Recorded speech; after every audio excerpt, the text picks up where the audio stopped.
Selamat sore saudaraku yang kekasih. Jumpa kita di channel yang biasa di Siraman Kalbu Sore, Rabu tanggal 2 September 2020. Hari ini mari kita bersatu dan berdoa. Allah Bapa yang baik, Allah yang berkuasa, jikalau kami berdoa meminta dalam nama Allah Bapa, sehingga kuasa-Mu yang bekerja, kuasa-Mu yang nampak, kuasa-Mu yang nyata. Biarlah Engkau Tuhan yang hadir dan sungguh-sungguh yang berkarya dalam hamba-Mu, agar hamba-Mu berbicara atas kuasa Allah Bapa di sorga menyampaikan sabda ini. Dalam nama Yesus kami berdoa. Amin.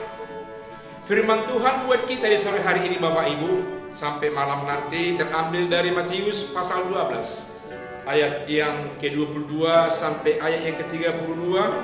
Dikatakan firman Tuhan demikian. Yesus dan Beelzebul. Kemudian dibawalah kepada Yesus seorang yang kerasukan setan. Orang itu buta dan bisu. Lalu Yesus menyembuhkannya, sehingga si bisu itu berkata-kata dan melihat. Maka takjublah sekalian orang banyak itu.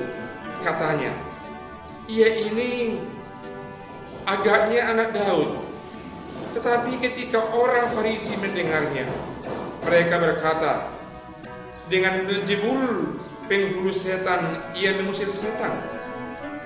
Tetapi Yesus mengetahui pikiran mereka, lalu berkata kepada mereka, setiap kerajaan yang terpecah-pecah pasti binasa, dan setiap kota atau rumah tangga yang terpecah-pecah tidak dapat bertahan.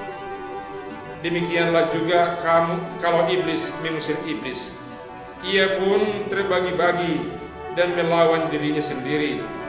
Bagaimanakah kerajaannya dapat bertahan? Jika aku mengusir setan dengan kuasa Beelzebul, dengan kuasa siapakah pengikut-pengikutmu mengusirnya? Sebab itu merekalah yang akan menjadi hakimmu. Tetapi jikalau aku mengusir setan dengan kuasa Roh Allah, maka sesungguhnya kerajaan Allah sudah datang kepadamu.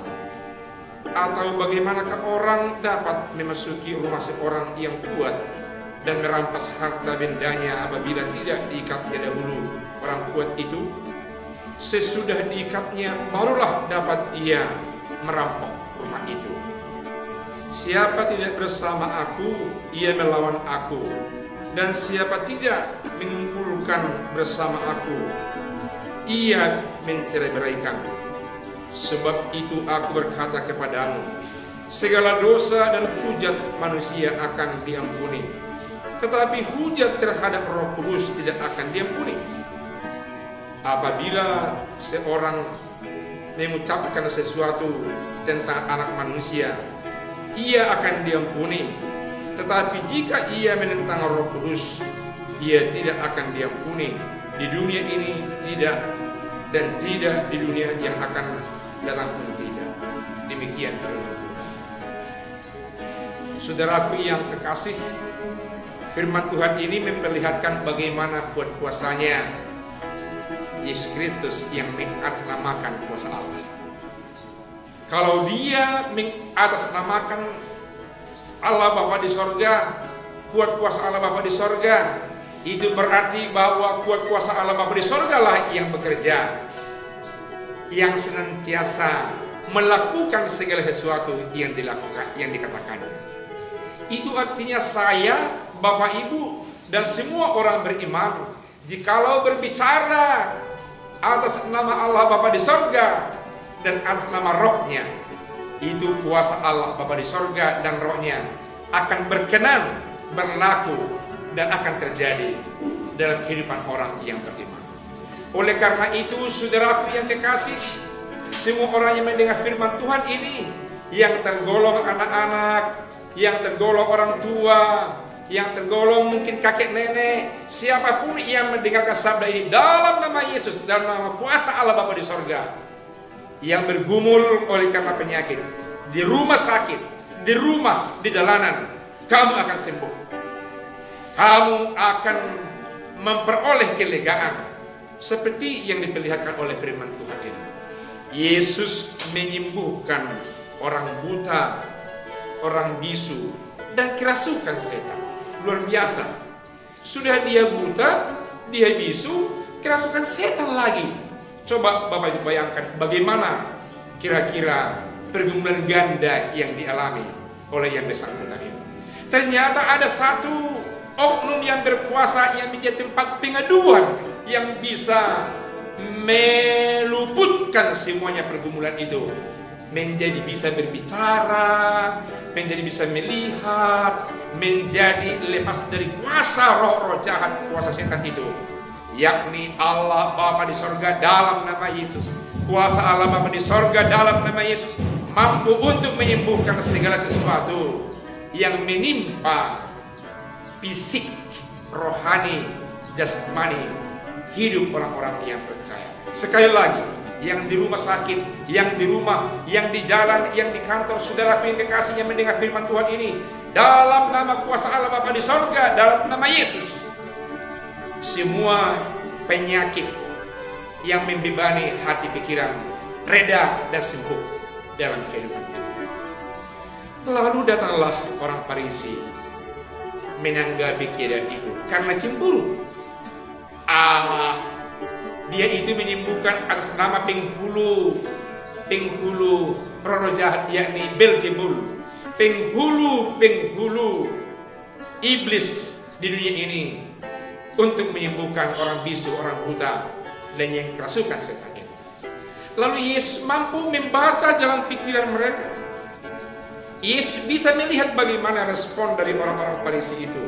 Lalu Yesus mengatakan, setiap kota yang pecah pasti akan binasa. Setiap keluarga yang pecah tidak akan dapat bertahan. Demikian juga dengan iblis. Jika iblis mau mengusir iblis, maka akan bertentangan dan pecahlah keadaan antara sesama mereka. Yesus jelas mau mengatakan bahwa yang menanggapi dia sebagai orang Farisi disimbolkan dengan iblis yang tidak bertahan di hadapan Allah Bapa di sorga, di hadapan Tuhan Yesus dalam kehidupannya sehari-hari, karena bertentangan terhadap kuasa Allah yang ada dalam diri Yesus Kristus. Selanjutnya Yesus mengatakan, jikalau aku mengusir atas nama Beelzebul, dengan kuasa apa lagi engkau untuk mengusir seperti mereka? Namun yang jelas, jikalau aku mengusir atas nama kuasa Allah Bapa di sorga, bersamamu sudah ada kuasa Allah Bapa di sorga. Itu artinya Bapak Ibu Saudara yang kekasih, kalau ada yang tersesat di antara kita oleh karena penyakit, oleh karena pergumulan, oleh karena kegagalan, mari undang sapa kuasa Allah Bapa di sorga dalam nama Yesus, agar kita memperoleh kelegaan untuk menghadapi segalanya. Dia baik, dia Tuhan kita. Atas namakanlah Allah Bapa di sorga dalam menghadapi semua pergumulan kehidupan ini, agar kuasanya yang berkarya dalam kehidupan kita. Yesus mengatakan, jikalau aku mengusir atas nama Allah, roh Allah sudah ada padamu. Roh Allah sudah hadir padamu. Jika aku mengusir setan atas nama Allah dan roh Allah, kuasa Allah dan rohnya sudah ada bersama-sama kamu. Yang terakhir dikatakan oleh Yesus, jikalau engkau senantiasa melawan dan menghujat anak Allah, siapa tidak bersama aku, ia melawan aku, dan siapa tidak mengumpulkan bersama aku, ia mencerai-beraikan. Itu artinya dia mau mengkritik orang Farisi yang tidak bersatu dengan dia, sehingga mereka tidak akan mungkin memperoleh sesuatu yang berasal dari Allah kepada mereka. Sebab itu aku berkata kepadamu, segala dosa dan hujat manusia akan diampuni, tetapi terhadap Roh Kudus tidak akan diampuni. Karena Yesus mau memperlihatkan bahwa kuasa yang bekerja dalam dirinya juga adalah kuasa Roh Allah, Roh Kudus Allah. Dan jikalau ada yang membantah itu, jikalau ada yang dihujat itu, maka mereka tidak akan dapat diampuni lagi. Seperti tuduhan orang Farisi kepada Yesus yang mengatakan bahwa Yesus menyembuhkan atas nama Beelzebul. Itu salah, itu bukan kita imani. Sekali lagi saudara kekasih yang bersentuhan dengan firman Tuhan ini, biarlah kita memperoleh kesembuhan, kelegaan atas nama kuasa Allah Bapa di sorga, karena kita meminta, karena kita meresponi segalanya atas nama kuasa Allah Bapa di sorga dalam kehidupan kita ini. Sehingga kuasa itulah yang senantiasa bekerja dalam setiap persendian kehidupan kita, bahagian-bahagian kehidupan kita yang membutuhkan kuasa kesembuhan itu. Amin. Tuhan Yesus memberkati kita berdoa. Terima kasih Allah Bapa yang baik, karena Engkau sungguh-sungguh Tuhan dan berkuasa. Namamu bukan hanya sembarang nama, tapi namamu membawa kuasa. Namamu memperlihatkan keabadianmu. Engkau senantiasa mampu untuk menyembuhkan yang bisu, yang buta, yang kerasukan. Demikian juga hingga masa kini, Engkau Allah tidak kurang kekuasaanmu untuk menyembuhkan saudara-saudara kami yang di rumah sakit, yang di rumah, yang di jalanan, yang di kantor, di mana saja pun, atas nama Allah Bapa di sorga, mereka disembuhkan. Amin.